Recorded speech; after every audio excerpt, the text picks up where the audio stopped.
That's like my move, that's my position. It's just amazing when it finally pays off. Andre Petroski!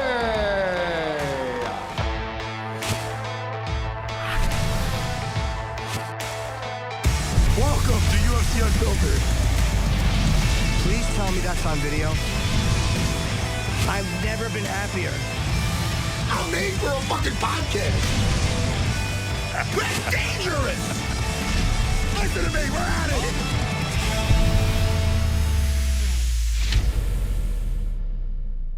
Fans, a few weeks back, we did something unprecedented here on UFC Unfiltered. We gave you the power to pick a guest for today's show.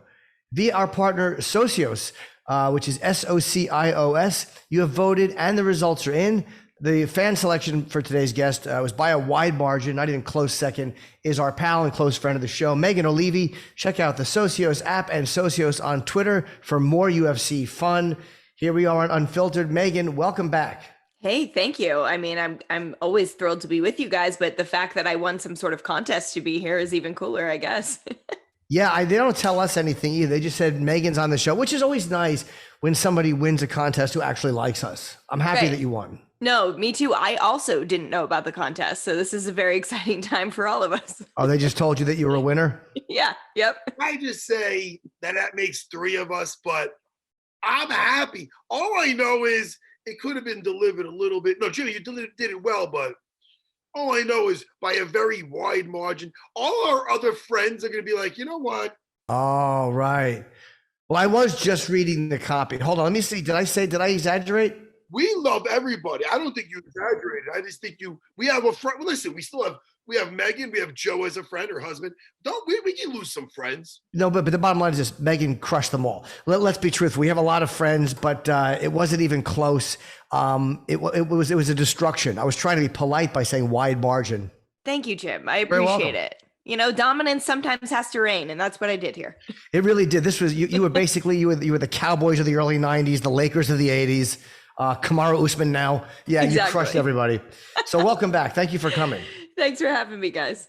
And I told you, every time I watch you on television, I will, every time you're on, I'm going to tell you, I am stunned by your ability to, A, your timing is so good, and B, your ability to never do what I do wrong, which is, like you just know exactly what you're going to say. You're really a good broadcaster. Hey, thank you. I appreciate it. Honestly, a lot of times I don't know what I'm going to say. I just feel like if I fake it and I pretend to have confidence, then it just comes across the screen a little bit easier. We had, this past show had a few crazy technical things that were going on, and sometimes you just got to roll with it, right? Because we can't control it. So the best we can do is just go with the flow.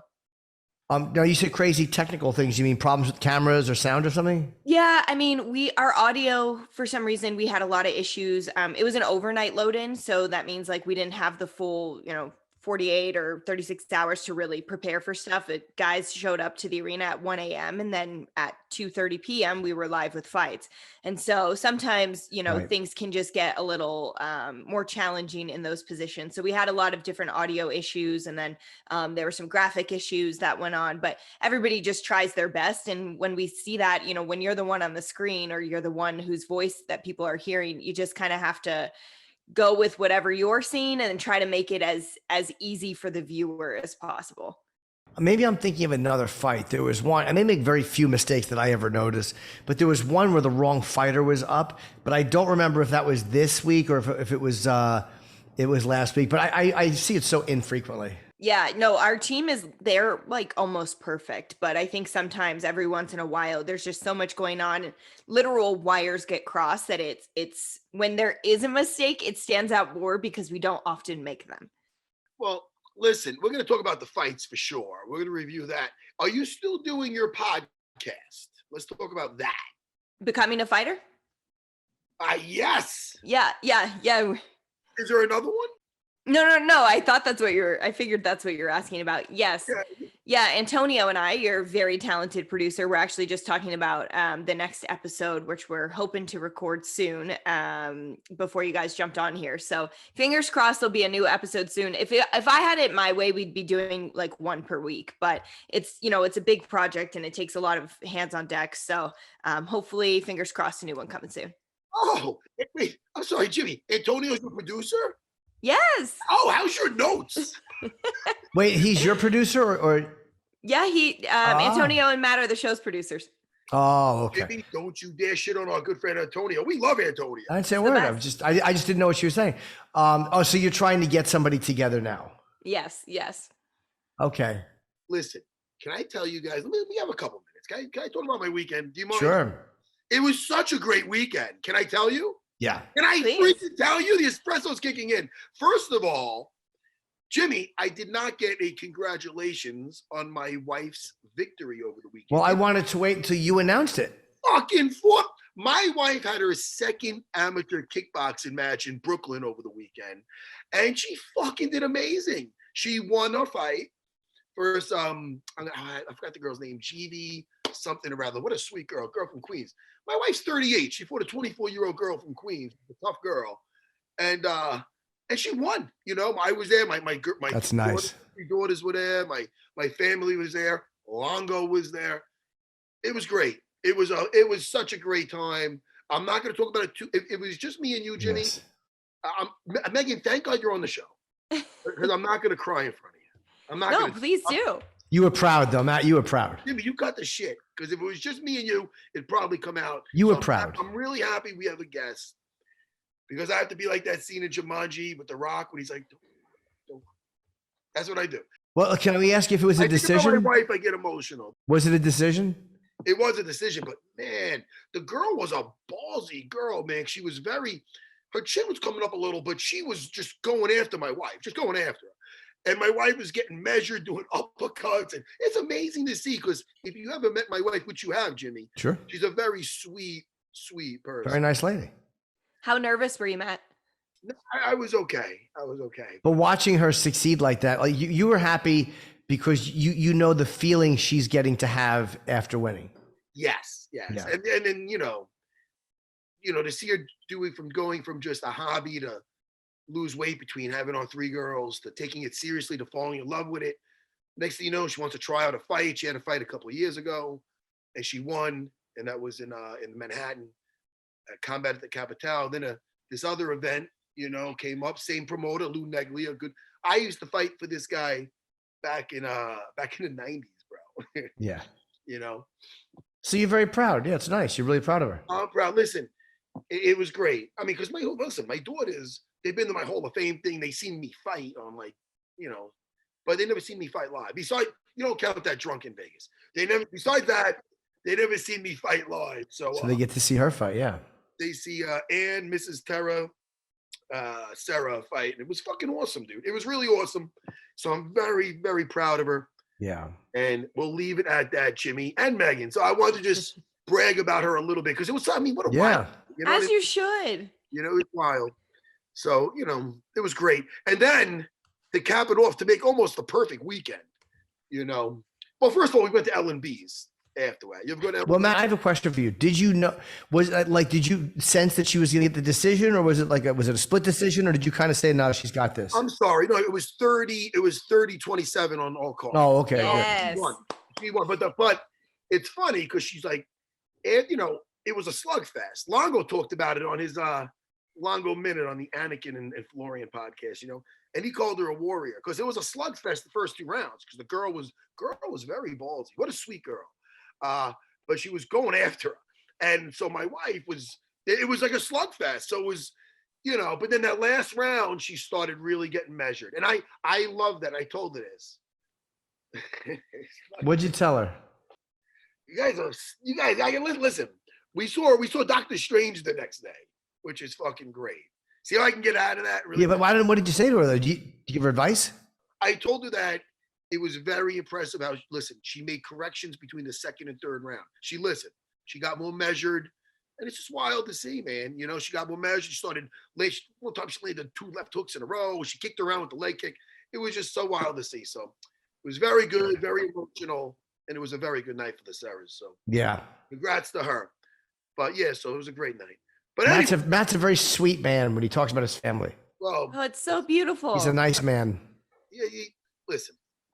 Anyway, guys, we got fights to talk about. But also, can I just I don't want to do a movie minute really quick, but I wanted to say, are you a Sam Raimi fan? Because you were in the first Spider-Man. You know. Unfortunately, I am, but I never met Sam. I was all second unit my shoot, so I wish I had met him. I never got to meet him.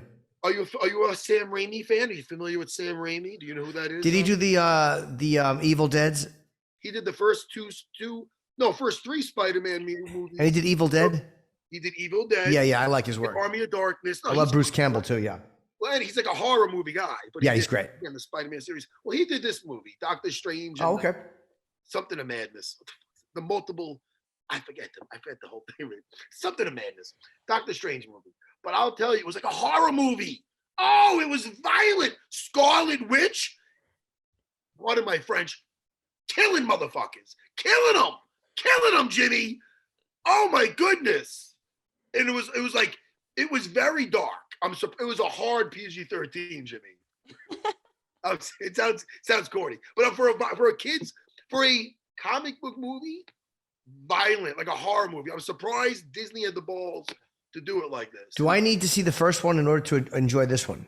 If you've seen the WandaVision series, if you did that, no, nobody. No, that's for everybody. But Jimmy's like, listen, it's better, but no, you don't need to see it. It's such a good movie. That's all. Let's talk about some fights. I got my shit. Megan, this is how we do it. I just babble. Love it. This feels like I'm at home, to be honest with you. So I'm right in the mix. This is totally fine. How's Joe? Speaking of being at home, he's doing great. He is outside with Benny right now. Yes, it's like 100 degrees in Las Vegas already. So when you walk your dog, this is just weird, but I seen something the other day. I gotta tell you about a clip I seen of a guy in Queens, something going. You made a lady pick up the dog shit with her hand. It was a chihuahua. She's like, it's a chihuahua. He's like, I don't give a shit what it is. Pick up your dog shit. Yeah, no, that's Literally gross. With her hand, picked it up. That's gross. That is gross. Do you guys carry a pooper scooper? No, we have biodegradable bags. So. Are they the ones you put your hand through one, you pick it up and then you pull your hand through so you don't get it on your hands? Yep. I can't do that. I don't think I could do that. I couldn't either. My dog's 10 pounds, so it's really not a big deal. If it was a big dog, it would be gross. Right, yeah. Especially if it's Saint Bernard, it's a bigger shovel. Yeah, totally different thing. Yeah. That's the easiest way to do it. I used to walk around back in the fucking 80s when I was walking Geronimo and Queenie around the block. I had a pooper scooper that used to use like a fucking claw. No. But also like Las Vegas is great. My neighborhood is great. They provide bags like every block. So nice. There is no excuse to be a bad neighbor. Oh, they're on like a little pole or something every block? Yep. Because you guys don't have much rain out there, so it's probably not going to get destroyed by the weather. Exactly. Yeah. It rains like 3 times a year. Now, do you guys live out there because of how long have you actually lived in Vegas? I've lived here, about 11 years now. Oh, okay. For quite a while. What brought you out there? Was it UFC or something else? Yeah, well, it was to cover the UFC. So my first job outside of New York City, I was offered to move to Las Vegas and come cover the sport of mixed martial arts, but specifically the UFC. And so it was before the UFC had the TV deal. So we kind of did a pre and post show for pay-per-views that the UFC sponsored. So I moved out here for that. And I gave myself a year because my whole family's East Coasters. And I was like, well, we'll see how it goes. And then I moved out and I never left because it's the best place to live, honestly. Who was your first fighter interview? My very first, I think might have been Frankie Edgar, but like the first one in Vegas that I remember going to a place to actually interview was Randy Couture. Oh, okay. Yeah, he's a good. You always want to get. I think mine might have been Liddell. Oh. Rogan brought a couple of guys on. I don't remember who onto the radio show. Probably around 2005. Wow. Yeah, but I think they were Ultimate Fighter guys. I just don't remember. It's been so many years. Yeah, it was just love at first interview. I guess I just fell in love with the sport and everything that was involved. So yeah, and then once you get to Vegas and you can get through a summer, you can get through anything. Like it's a great place to live, and the heat is not that bad once you live through it once. You know what's so nice? Not that I'm bringing up my wife again, but next week is our 15-year wedding anniversary, right? So we're going to be in Vegas because by chance they want me to do something where it's I don't think it's a surprise. I can talk about it. It's the guys and girls with Juliana Pena that won the Ultimate Fighter and they won the title. So we're gonna have like a sit down round table thing with Amazing. That. So we're doing that. So I go, hey, look, let me tell you, you guys want me out there. Let's bring the wifey and we'll make it my celebration, for the Oh yeah, for the wedding. Oh yeah, for my wedding anniversary. So, so that works out great, man. So I know you're talking about Vegas. We love it out there. We do. It's the best. Great food city, underrated food city. That's the thing that people don't realize. It's not just a strip for eating. Oh, our Chinatown's amazing. Seafood scares me though, because the one time I got food poisoning there, I mean, it gets many years ago, but it was, I ate like a crab roll or something, which, you know, you're in a desert. It was probably not the smartest thing to order. There's no ocean. I mean, it was a bad, but steakhouses though, the best steakhouses, I would say. honestly, we go out for sushi like once a week here. Oh, you do? Yeah. Oh yeah. It gets flown in every day. So Okay. I feel like it's not I think it also depends on where you're going, right? And the type of restaurant. Do you go into hotels or do you go to restaurants outside? No, we don't usually go to the strip. I mean, we were on the strip yesterday. We went to a music festival, but we don't traditionally go down there unless someone's visiting or we have to actually go for work. All right. Well, it looks like our first guest is here. Andre Petroski is here. Yo, what are they doing over at that Daniel Gracie Academy that they're just beating everybody? It's crazy. I mean, I'm sure the stat is correct. It's 14-0 with 9 finishes.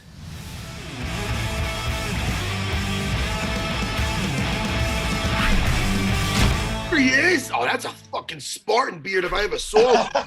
You will front kick somebody down a fucking well tomorrow with that thing on. That is awesome. Look at that, Jimmy. That's awesome. You could probably help taking a punch with that thing. Hey, congratulations, bro. That was phenomenal. Thank you. Phenomenal, man.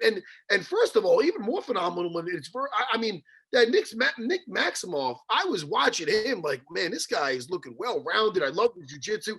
And knowing that you're coming from my buddy, Daniel Gracie's academy, I go, this is going to be a fucking grapple fest. And then it ended before it began with that fucking anaconda. That's your move, huh? Yeah. Damn. I mean, when I seen that thing go on, I go, all right, this ain't the first time he got this.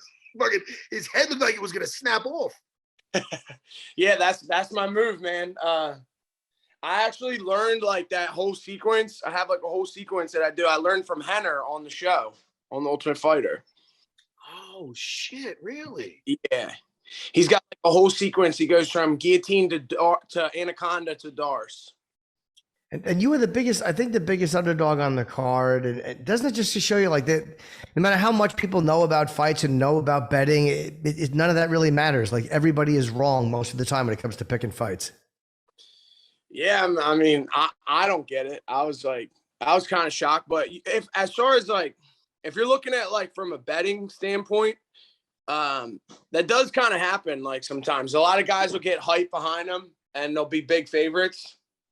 I don't know. At the end of the day, you can't get too caught up with that favorite shit. I mean, you're locked in a cage and it's a fucking fist fight. So you can be like, oh, wow, look at the odds. What does that mean? You're still locked in there with that guy. He's got to deal with you. Yeah, anyone that knows me would agree. I'm too stupid to believe that shit anyway. That's the way. Yeah, you didn't look surprised when you got that anaconda.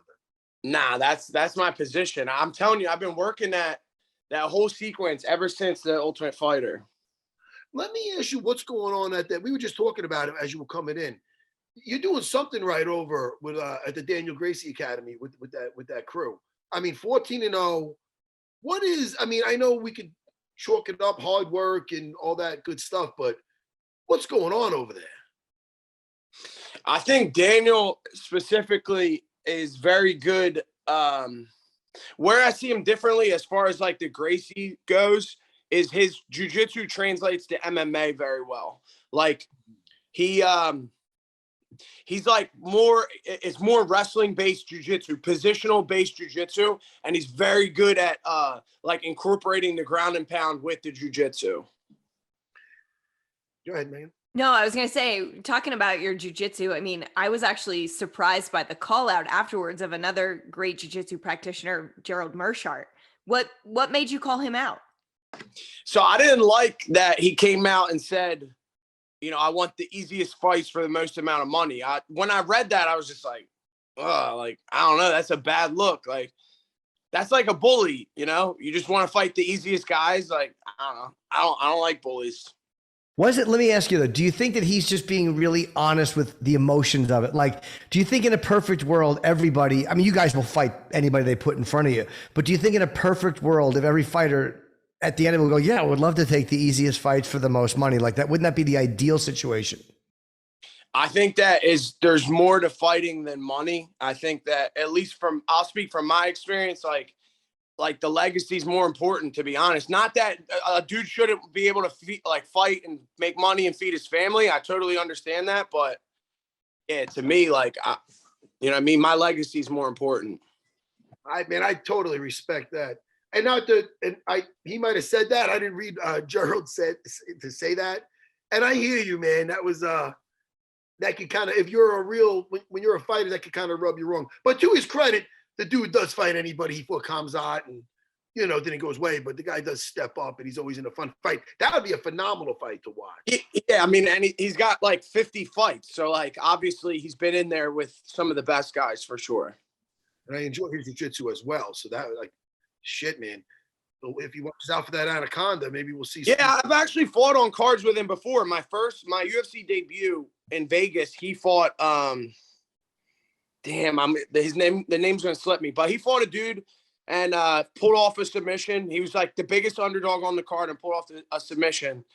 As far as like watching him fight, like a couple of his fights, like I enjoyed. Like I'm kind of like a fan of his style, but even back then I was like, yo, I want to fight that dude. Like anyone that's really got like really good grappling, like I just, you know what I mean? I always want to test my grappling. I want to see how like it compares to the best guys. Was it Duran Win? When was that? Did he fight Duran Win? Yeah, he submitted him. So I'm wondering when was that? It was on the finale, the Ultimate Fighter finale card. Okay. Where's Duran Win been, man? I love it. That guy fights 185. He's my height. I love it.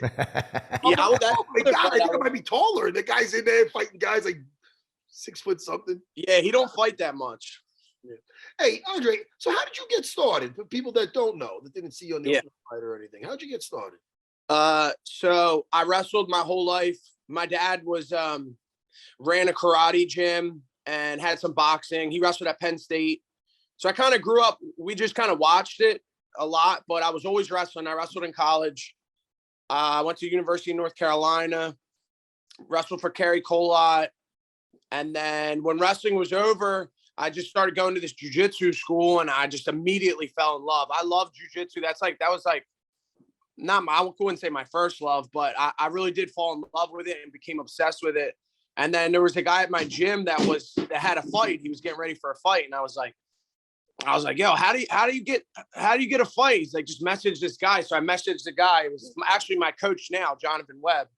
And he matched me up. And then I went to an MMA gym. At the time, I would do no gi in the morning and then gi at night. And I just trained all day. Like, yeah, I had like 2 months left of school. So I wasn't really doing anything else besides I was obsessed with it. So then I took the fight and then I went to an MMA gym and I started actually like learning more like striking and stuff like that.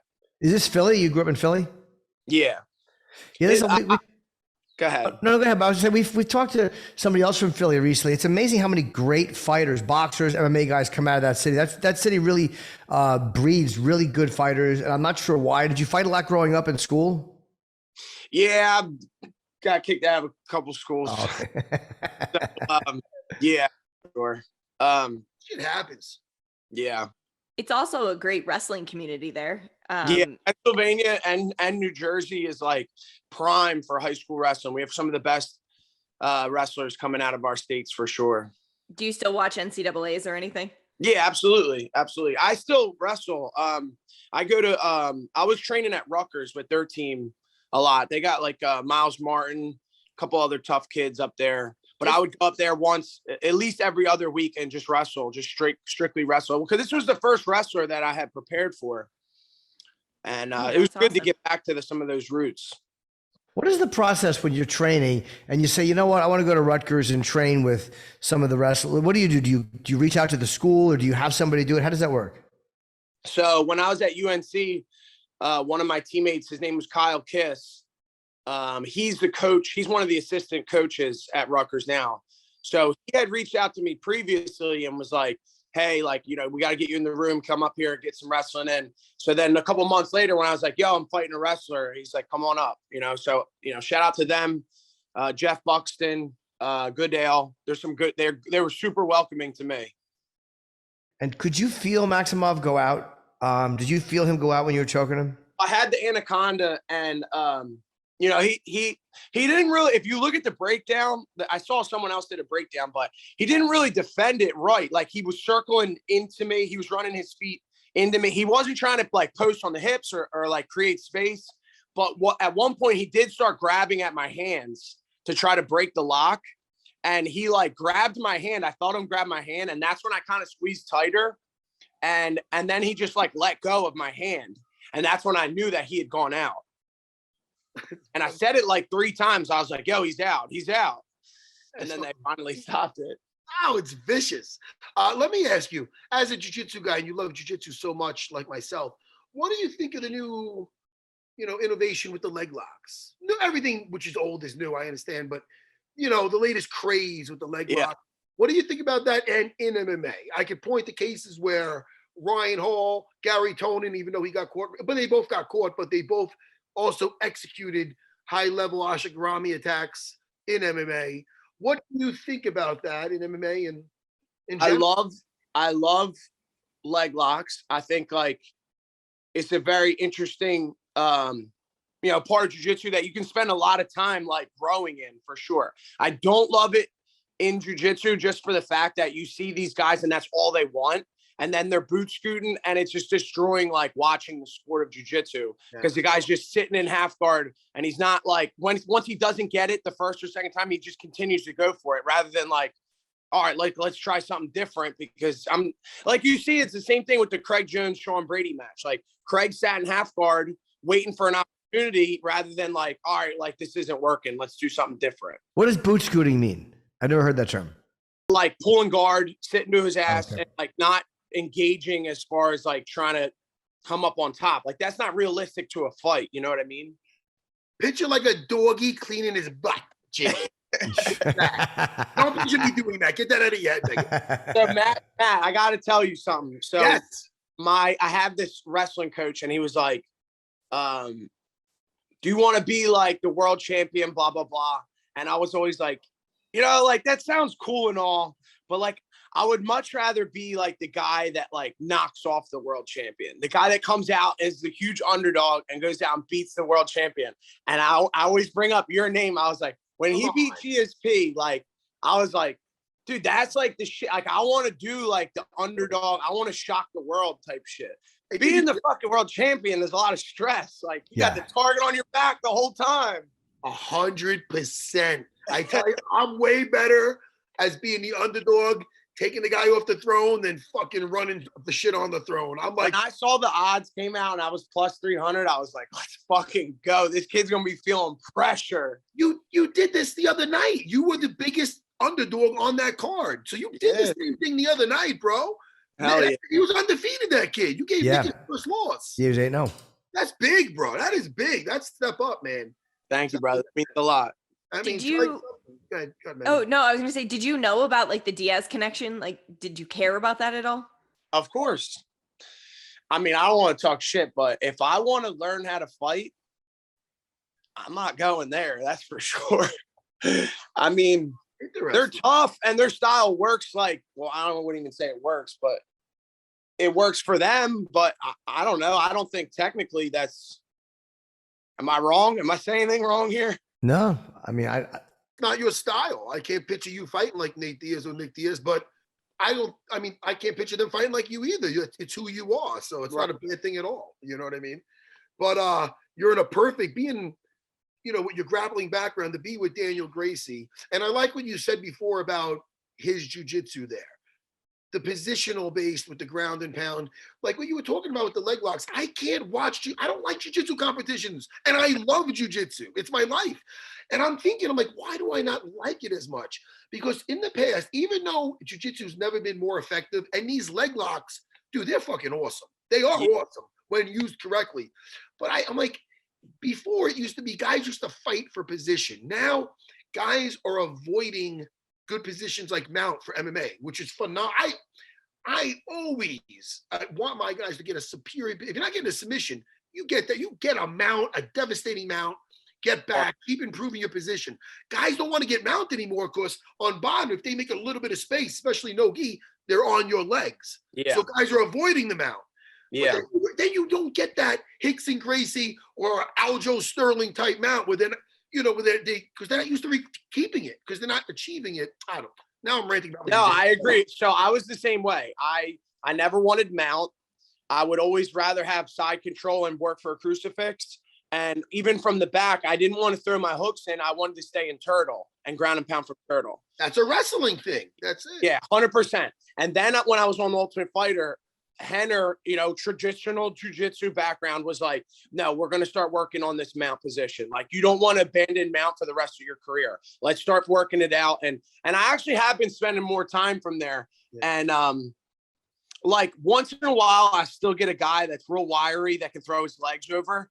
But overall, like mount, I totally understand. Like if you're winning a fight, the last thing you want to do is get swept from mount and end up on your back and end up on bottom. But if you are good there, like you can finish fights from mount 100%. Definitely. Now, is this apply to MMA as much, or because of the ground and pound in MMA, you're not going to have that as much as in pure jiu-jitsu? No, 100%. In MMA, mount is still. Like you could see like the Khabib finish on Gagey where the mounted triangle, you don't get better than that. That's checkmate right there. There's a lot. Yeah. A full mount is definitely has its perks for sure. Because if there is no submissions, that's the ultimate place to strike. Because even if it does get something back at you, there's nothing on it. You got gravity behind you. Yeah. And again, you can go back and I could point out many fights, and you can tap a guy. You can really cook him from mount. Even if you're not looking for the finish right away, you can take a guy's energy and his will from mount, like in a much shorter than you could from guard. Oh, 100%. Yeah.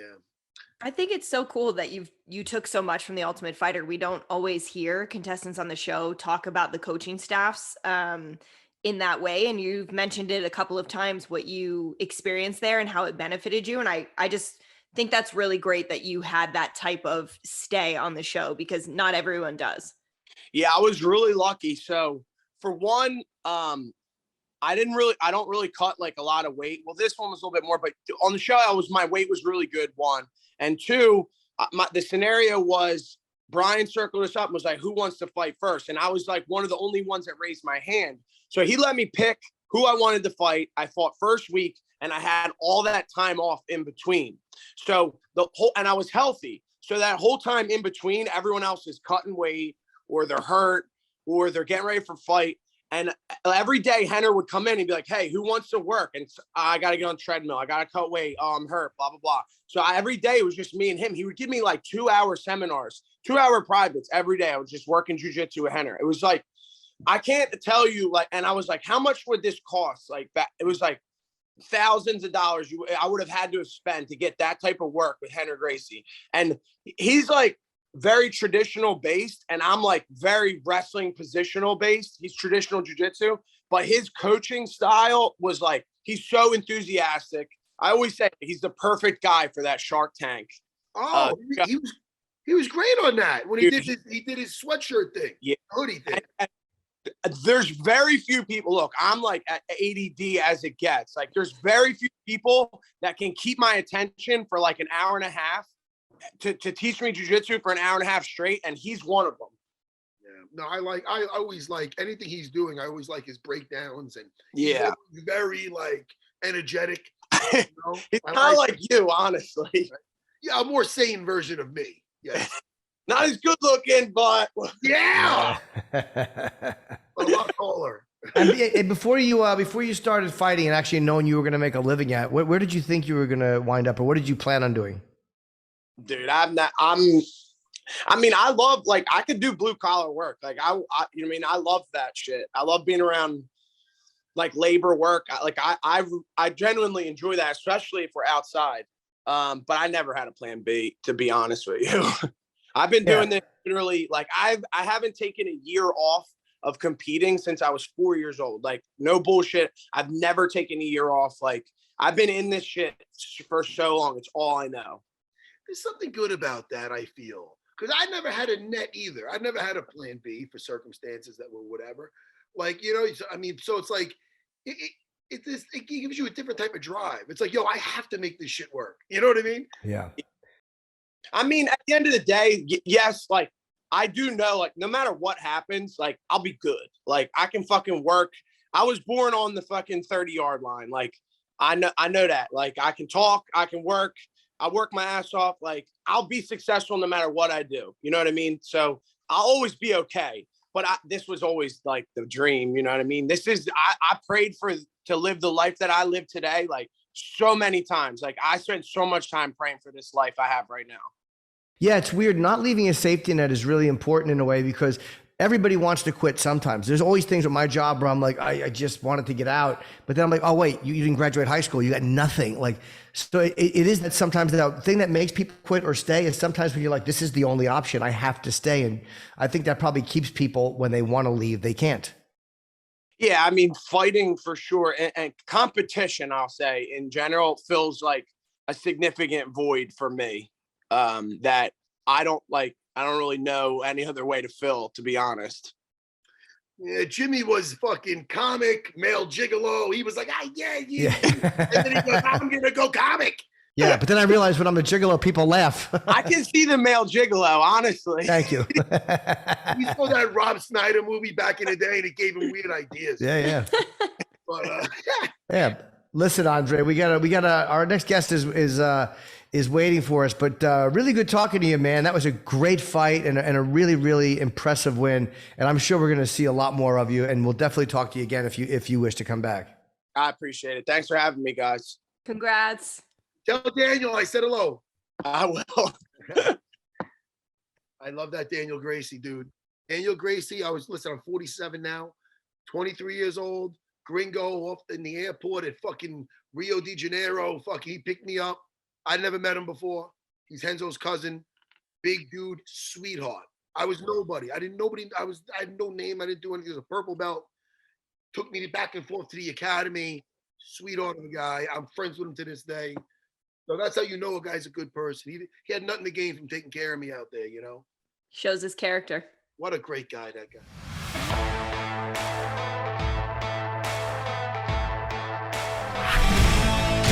Marcedes, there's a rumor that you train some jiu-jitsu. Is that true?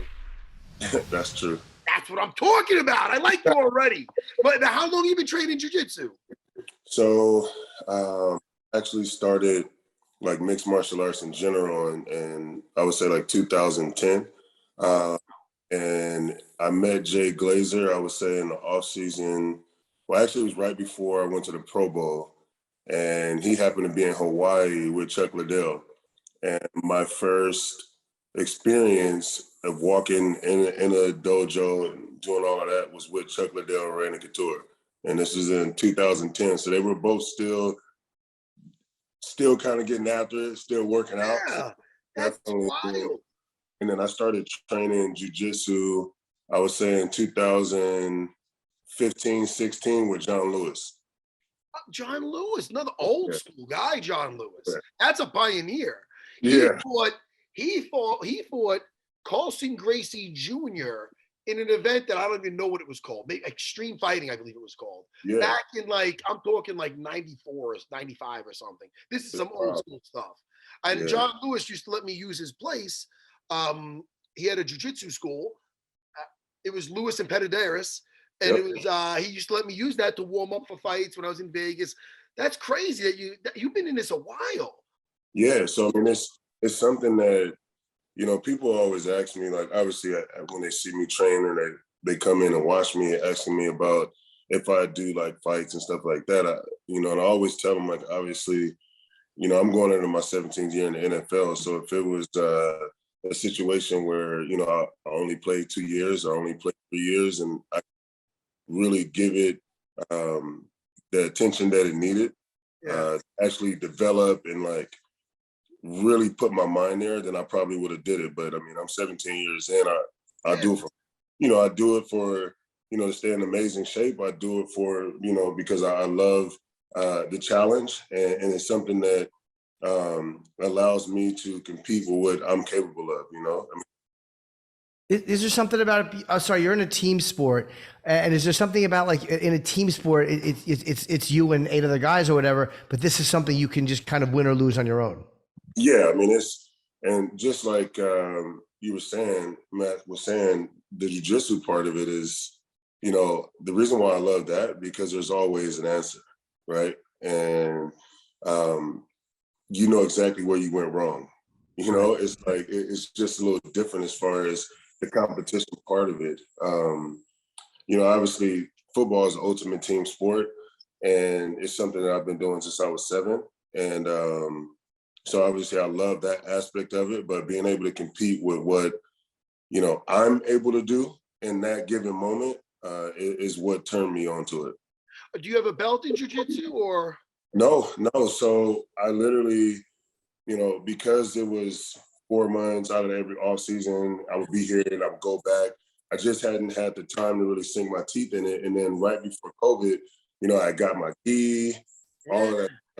And, everybody, we were closing down the gyms. So we think we'd be on the mats. So, that's something that I'm probably going to focus on when I retire here in a couple of years, and,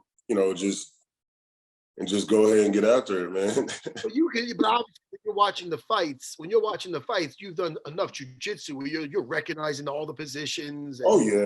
I mean, obviously when I'm with my friends, they play like I do, and so they're the casual fans that are like, man, why are they like laying on each other? Why? And I'm just explaining like, yo, he's trying to get to mount, or he's passing, or he's trying to get to side mount. I'm just explaining this whole thing, but like when I watch it now, I get it. Did you ever mess around with them and actually go, come here, roll with me? And you ever tap any of them out or anything? No, not tap any of them out. I've rolled with Cormier before. How is that? How is it rolling with Cormier? It's different. Rolling with Cormier is like, I mean, he doesn't have like a neck like that. On the choke. It was it's hard. It's hard to like choke him, but it was just a fun experience. And obviously rolling around with John Lewis has just been a dope experience. And you don't realize how you can be a big guy. Like I'm 6'6", 270 pounds, right? And John Lewis is, I don't know, maybe 5'10", like 180 maybe. But the strength is different. It's breathing. How strong you are from your fingertips to your elbows. Like it's a different type of energy, and something that I've, grown to love doing. You've been able. Oh, no, go ahead, Megan. No, you go. I was going to say, have you been able to get any of your teammates throughout your tenure in the NFL, which by the way, 17 years is insane, but have you been able to get any of them to join you in the gym or do some of these workouts, or even just at least become MMA fans? You know what? I've definitely got them to become MMA fans. I don't think that they'll step into that dark side. I think they're happy just watching it from afar. I know me and Aaron Rodgers, whenever we're in a hotel on Saturdays, we normally watch the fights together. And he's a really big fan, and he understands it too. And I kind of like talk about the technical side whenever he asks the questions, but it's been really cool being able to, I've been going to fights, I would say, since like 2010, and Amber over there, she helps me, She's the best. Yeah, she's like basically, I have 2 tickets on the floor unless I'm not going to be able to make it. So, I was able to get in there at a time where, I met Lorenzo Fertitta back then, and, actually worked with his son because his son was playing football. So, it's just been a dope experience, and something that I've been into for a very long time. And yeah. Every time we get the celebrity list before an event, we find out who's coming, and your name, I feel like, is on it 80% of the time, which I just think it's amazing. No, I appreciate that. Thank you. What would you say is the best? Because I've been to a bunch of fights. I haven't been in a couple of years. But what is the most memorable moment you've had watching fights? I think for me, it was Silva's leg against Weidman. That is probably the one that was a bad memory, but it still stood out as probably most prominent? I would say Jose Aldo, the 13-second knockout versus McGregor. I think obviously at that period of time, I mean, Jose hadn't lost in 10 or had the belt for 10 years or something like that. And just the lead up to that fight, I felt like, you know, it was supposed to be, you know, they made a date and then an injury happened, so it got pushed back. But that allowed Conor to build up so much more and momentum as far as, you know, when they were touring and did that whole thing, you know, Conor is like a master, like selling a fight. So that just gave him more time to get under Aldo's skin.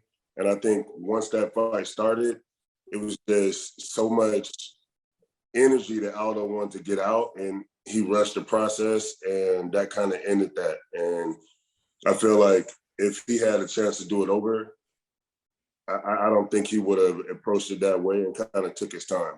I flew out for that fight. So, yeah, I remember that 13 seconds. It went very quickly. And I think, am I wrong? Did Jose do something weird in the weigh-ins for that fight? Because he's normally very quiet. He did something. He made fun of his karate. Yeah. And I thought when he did that, I'm like, that's so out of character for him. Like, Conor is in his head. Conor is got him changing the way he approaches things. Yeah, like that's Conor's thing. You know, like Jose is never like that. He's just stone cold, always looks the same. Seems like he always just has his energy in the right place. And I think, you know, once we saw that at the weigh-ins, I was like, oh God, like here we go, you know. Has anyone ever been in your head like that? Like, have you ever had somebody that you have to go up against time and time again, and they just, every time you do it, you're like, fuck, I got to deal with him again?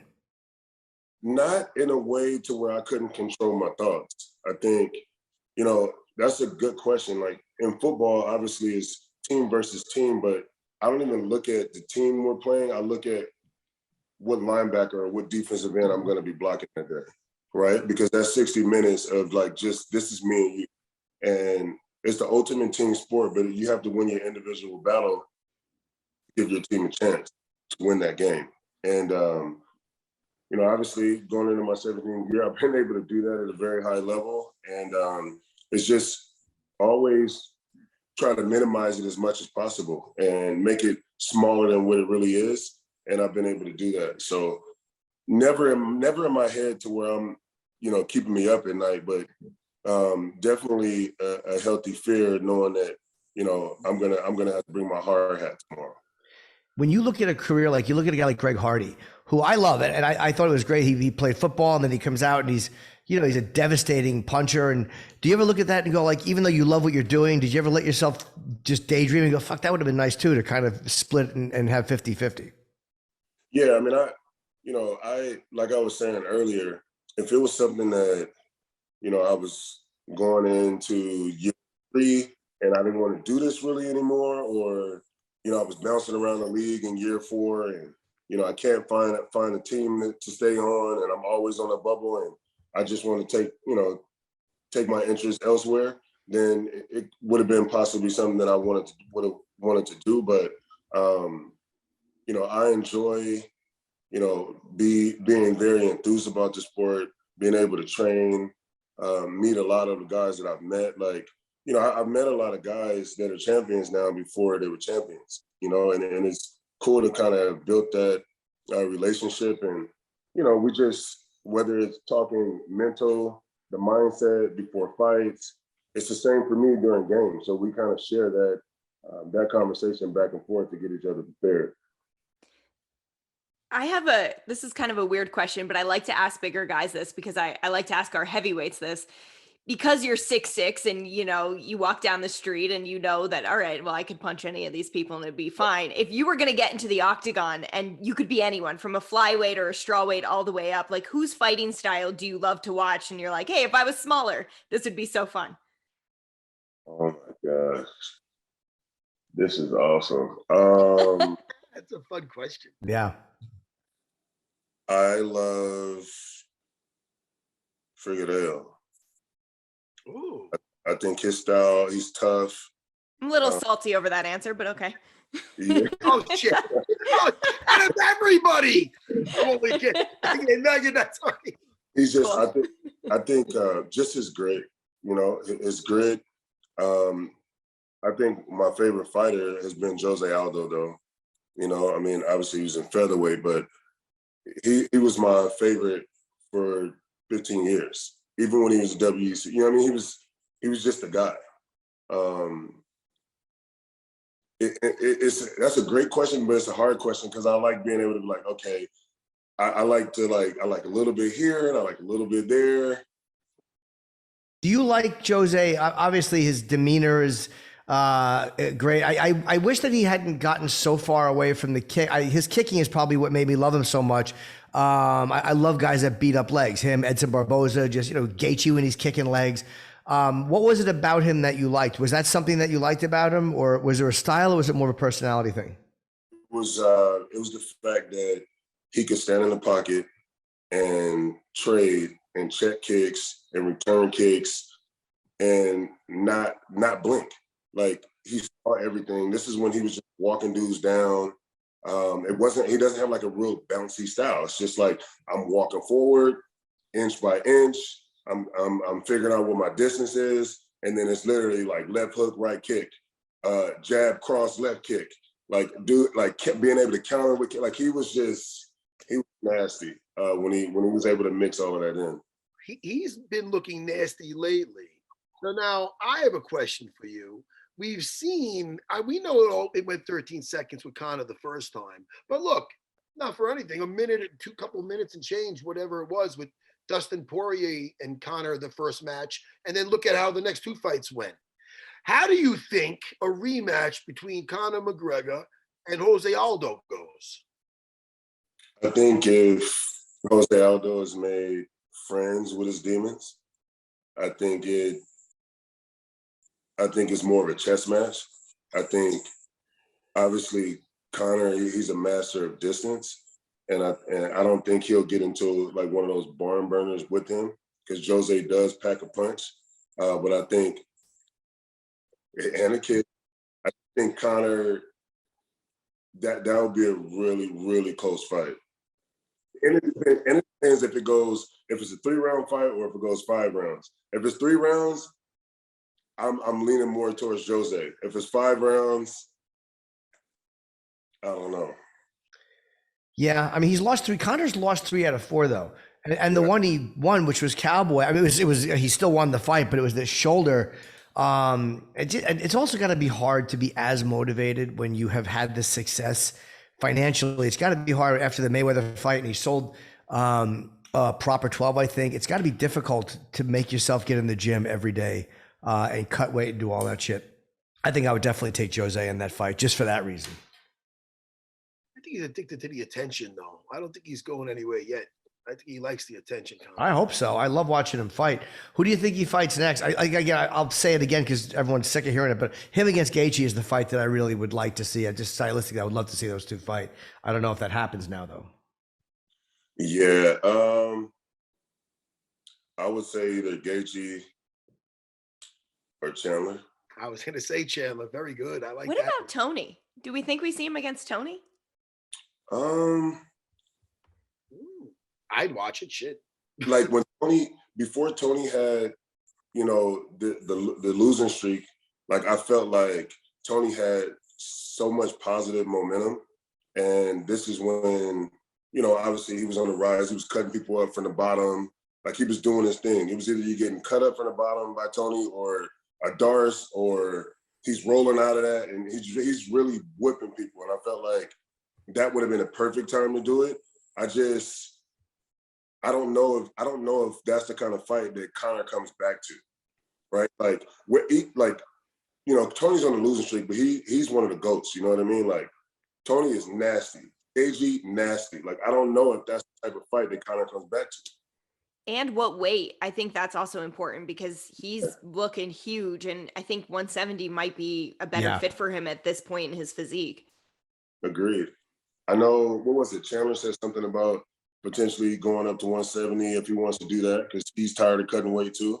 I think that would be a fun fight. I think either that or the trilogy with Nate Diaz, but who knows what Nate is doing right now too.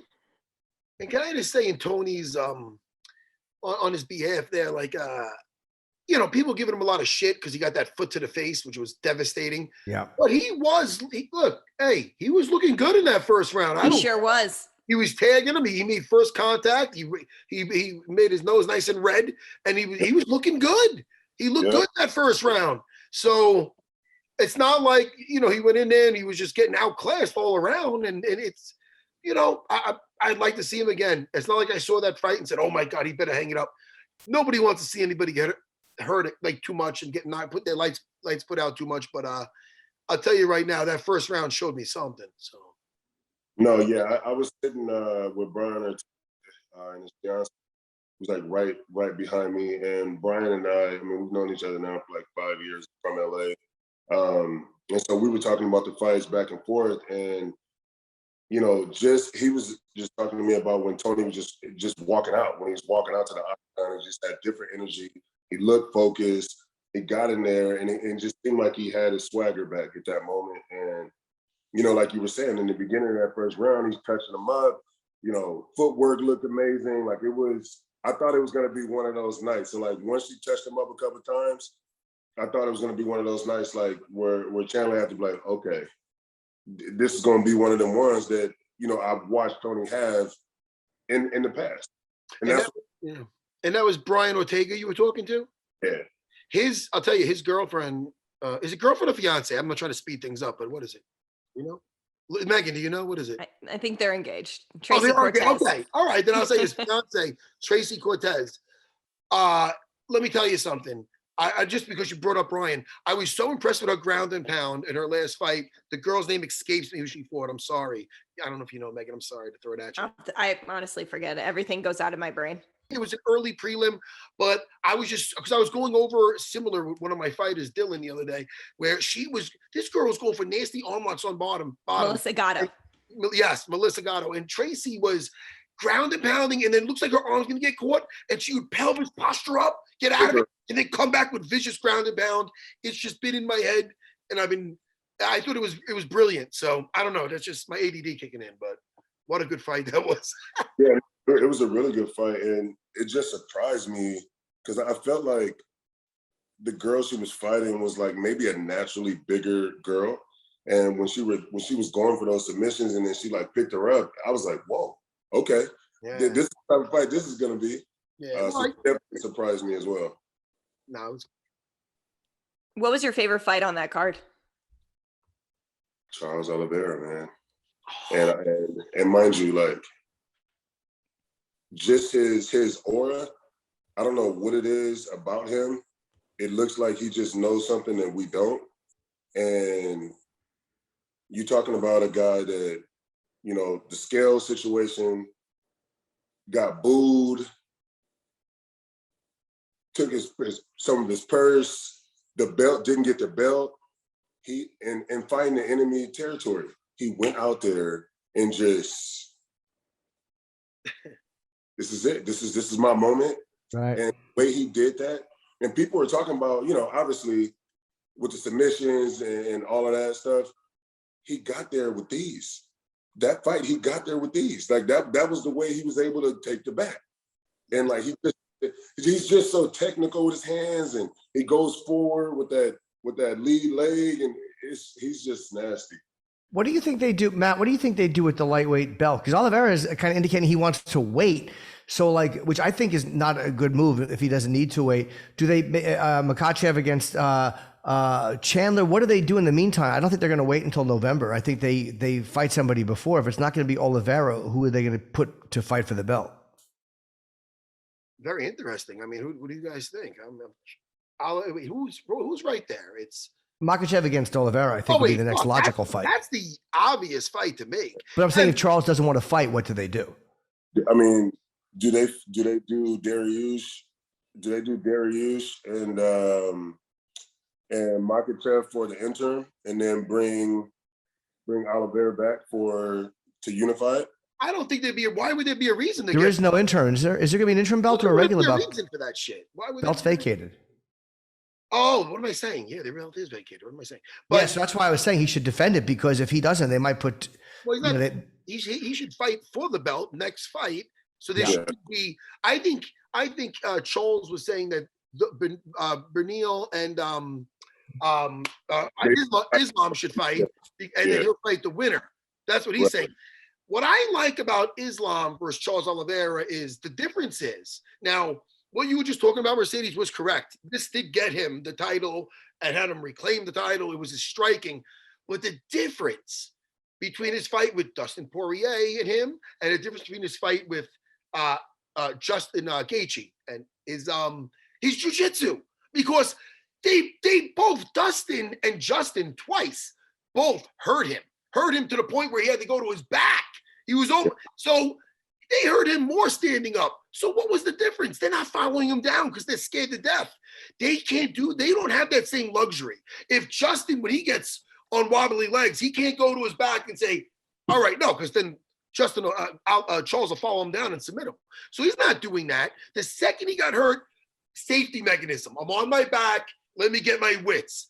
It happened in his last how many fights? So it enables him to hang in there longer, and those guys don't have that luxury, man. So I just love that. So even though the striking got him there, the jiu-jitsu just saves his ass, both defensively and obviously offensively. I have a question for you. Do you think that Makhachev rocks him like that, or gets him in those situations where he feels like he has to pull guard? Or This is the thing with Islam. Islam is 100% taking him down. These Sambo guys, they have shirts that coming on. Oh, if Sambo was easy, it'd be jiu-jitsu. I personally hate that. I personally, I hate those. I love Habib and I love Islam. I hate those fucking shirts. Somebody comes into my academy with that shirt. It's like the Warriors when they go down the wrong neighborhood. Get the fuck out. I don't like it, but I'm a jiu-jitsu man. But Islam, that's how much they take pride in that. In other words, I'm going to take you down. Everybody's scared of your jiu-jitsu. He's going to S on your jiu-jitsu, and he's going to meet him in the guard. He's going to look to beat him up. He's going to look to pass his guard and mount him. Could he do it? Could he weather the storm? That Charles is so damn smooth on the floor. That's the fight. Like Jimmy always talks about Conor versus Justin Gaethje. My dream fight is the one we're talking about right here. Charles Oliveira versus Islam. That to me is amazing. Both on the feet, who's got the edge, on the floor, what's going to happen? So what about this?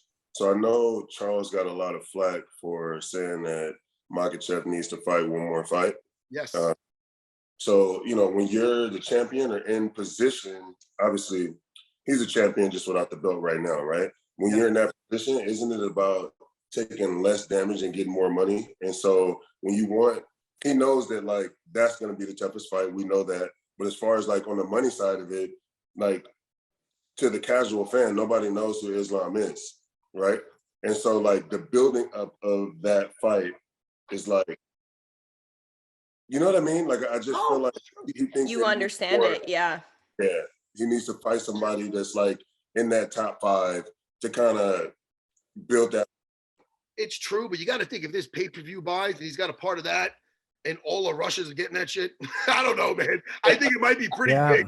Islam, if he's fighting for the title, there's going to be a lot of people watching that. We also it feels like a great main event for an Abu Dhabi pay-per-view. And when you have Khabib attached to Islam as his coach, and he, every time Islam fights, I interview Khabib, and it's such a part of those fight weeks for him. I think that also can add to sort of how it's promoted and where it's promoted and everything. So I would agree with you, Marcedes. And I think that you totally understand everything that encompasses, what it is to fight for a UFC title. But I think they can figure out a way, depending on location and just sort of those tie-ins, that maybe we see it. And they both seem to want to wait till the fall in Abu Dhabi. So I think that could be interesting, at least, but you'll be in season. So that would be a tough one to go to. That would be a blockbuster fight though. I definitely want to see that. I can't 100% tell you how that will go. Like who's nastier at their respective arts, right? Like it's gonna start on the feet first, right? And like you said, Matt, he's gonna take him down, but it's just like, but are you really gonna control him? Like, do you think that if he fought Charles right now, he has enough experience as far as like the people who he's fought in the UFC to handle everything Charles has to offer. Yes, he's fought great fighters. I mean, he beat Drew Dober. He's looked really in Bobby Green, but what Oliveira has done in his last 5, I mean, the only decision he's had, I think, was Ferguson, and that was a very dominant fight. So yeah, I think Oliveira definitely has fought a higher caliber of people. And maybe that's just because people don't want to deal with Islam Makhachev either. So maybe guys have avoided him, unless they had to fight him. That's a great point. You know what? I could think of Dana's. This is. I haven't talked to Dana, but this would probably be his dream is for Charles Oliveira to beat Islam, and all of a sudden Habib comes out of retirement to avenge his teammate. And I don't know. I don't want to start any rumors. Let the guy live. Let him live. Let him eat. Let him be happy. I hate that for him. I don't want it for him either.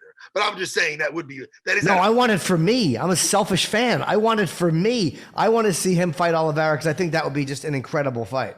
I want to see Islam first. How big? What do you think Islam walks around at? Because when I watch him, he looks physically so much bigger than everybody that he's fighting. And I'm talking about from like just lean muscle, the size of his back. Like he's on guys. Like when he's on top in somebody's guard, you can't even see them from the bottom. Like it's weird. So when he's able to like slice through and get mount, and whether he's got like a triangle choke or whatever, you can't even see the guy getting choked. Like it looks ridiculous. I want to see the grappling exchanges. Just like there was a fight I was looking forward to, and it delivered. And it's a weird one to pick, but for me, it's not. Ben Askren versus Damian Maia. It might as well have been labeled jiu-jitsu versus wrestling, because that's to me what it was. And it highlighted both their strengths, where you see Ben also land some beautiful takedowns, highlighting the wrestling. Then when he gets there, you have Damian Maia doing leg lock reversals, omoplata reversals. Dude, I was just, I love that fight. I watched that fight, and it makes me so giddy. So I would love to see the combat sambo versus the Brazilian jiu-jitsu. I need to see that. Yeah. That should be the next fight. I don't give a shit. At least everybody stays healthy, and who knows what's going to happen as far as like who's going to fight who next. But they stay healthy, they keep winning, and that's going to be one for the real fans right there. Well, listen, I think that's it for us. I think we're done. It's 3:00. Marcedes, thanks, man. You're a real fan. It's always nice to have guys on who like love the sport and aren't just casual fans. And I'm pretty sure I've seen you at a couple of events. Yeah. And we'll definitely talk to you again. And good luck this season. Marcedes, if you're ever in New York, Long Island, New York specifically, man, you want to stop by my school, you let me know. We'll do some jiu-jitsu. Well, I would love to. So I met Chris Weidman in 2000. We walked in the same fashion show in New York in 2016, and we became really close. And then also Wonder Boy Thompson too. So man, whenever I'm out there, I'll definitely look you up. I'll send you my information. I appreciate you guys having me. And Megan, love Benavidez too. You know what I mean? Like Cody Garbrandt is a really good friend of mine. So awesome. Love you guys, man. Thank you for having me. Thanks. Hopefully I'll see you on the sidelines this season. Definitely. Appreciate you. Yeah. All right. Take care.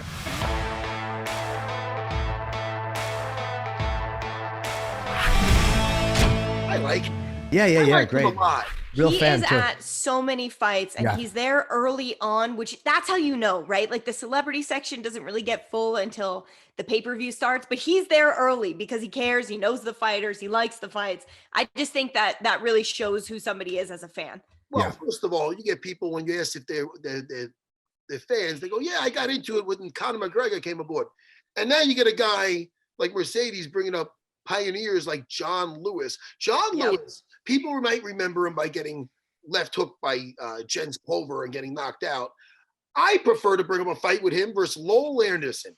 Now, Lowell Anderson is an old school, speaking of Rener Gracie, he used to be a Torrance Gracie black belt under Horion Gracie and them, and he used to fight challenge matches in that Torrance Academy. So there's some tapes of this guy. And then he got in the UFC and he fought John Lewis, who also knows jiu-jitsu. And, you see levels where he was used to fighting guys that were coming in off the street to see if the jiu-jitsu worked. And then he's fighting John Lewis, who is a black belt in jiu-jitsu and knows the stand-up. So he couldn't get him down right away, and John Lewis got him in a tie clinch and just kneed the ever-loving shit out of him. And it was so awesome. And the reason why I like it is because one time that fucking guy, Lo Anderson, when I was teaching over at Renzo Gracie's academy on 26th Street in Manhattan as like a blue belt kid, I answered the phone, and I remember this. I remember being a kid, watch that guy in the action, in those Gracie in action fights, whatever it is. So I was like, oh, and he was looking for Craig Kukak, who was whatever. He was from Torrance also. He was there with Renzo. And this just sticks out in my mind. And I remember answering the phone as like a kid and be like, he's like, yeah, this is Lowell, is Craig there. I go, Lowell, okay. And he was just like a prick on the phone. He was very douchey. I remember just being douchey. So I remember that stuck with me. So I'm glad that John Lewis need the fuck out of him. Anyway, guys, I just went off on a little rant. That's all right. But I like to give that John Lewis a little props. Pioneer. The guy's a pioneer. I'm back, guys. That's all right. I loved it. I'm so happy you're on. They voted right. Yeah, they did. You guys are Thomas sweet. would have showed up today, I would have fucking hung up. Yeah. Yeah, I love Dean Thomas. Well, Megan, thank you for coming on today, and thank you to Marcedes Lewis too. That was really, really nice talking to him. And I had never met him before. I think just a brief hello, and of course Andre Petroski. What a fun episode this was. It's such a big show today that I think we're going to review these fights, which we're going to review. We'll do it on next episode. We'll do it on Wednesday. I'll see you in a couple of days. Of course, we'll talk the whole time in between. Anybody you guys want to plug? Yeah, Megan, what do you want to promote? Oh God. Just listen to Becoming a Fighter. It's got its own feed now. We have several episodes out. I think you'll love them. And yeah, just keep watching fights and giving us a reason to go to work. And you know what, Jimmy? I know you're going to plug your comedy stuff, but really quick, a couple of guys that were on the card the other night in Brooklyn that my wife fought on. Props to Aunt Serra. I love you so much.